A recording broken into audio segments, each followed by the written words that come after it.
नमस्कार। कैसे हैं आप सभी।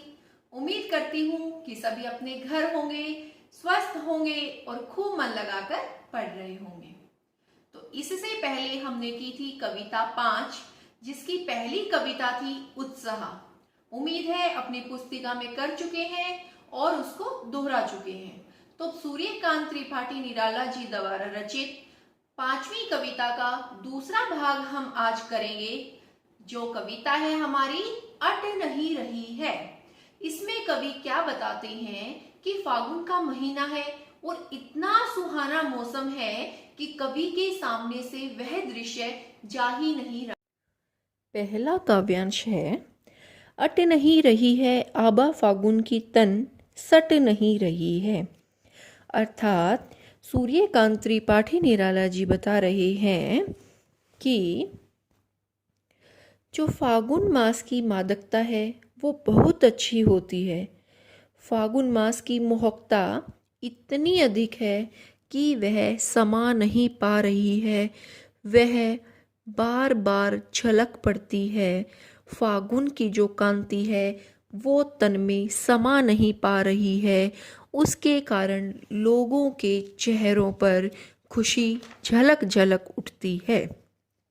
दूसरा काव्यांश, कहीं सांस लेते हो घर घर भर देते हो, उड़ने को नभ में तुम पर कर देते हो, आंख हटाता हूं तो हट नहीं रही है।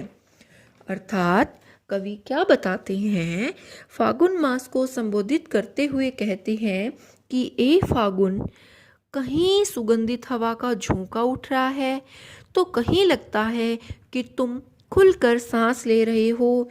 तुम्हारी सुंदरता प्रत्येक घर में लहला रही है। लोगों के घरों में रंग बिरंगे फूल खिल उठे हैं जिससे उनकी शोभा बढ़ गई है। तुम वातावरण में ऐसी मादकता भर देते हो कि पक्षी आकाश में पंख फड़फड़ाते हुए उड़ने को आतुर हो उठते हैं। लोग भी उत्साह से तरंगित हो उठते हैं। कवि फागुन को कहता है, तुम इतने सुंदर हो कि तुम्हें निरंतर देखने रहने को मेरा जी चाहता है। मैं तुम्हारे सौंदर्य से अपनी आंखें हटा नहीं पा रहा हूँ। बहुत ही सुंदर सौंदर्य है, कवि केवल उसको देखते रहना चाहता है। तीसरा देखिए, पत्तों से लदी डाल कहीं हरी कहीं लाल, कहीं पड़ी है उर्मे मंद गद पुष्पमाल, पाट पाट शोभा श्री पट नहीं रही है। अर्थात फागुन में वृक्षों पर नए पत्ते लद गए हैं, कहीं हरे हरे पत्ते उगाए हैं तो कहीं लाल लाल पत्ते उगाए हैं।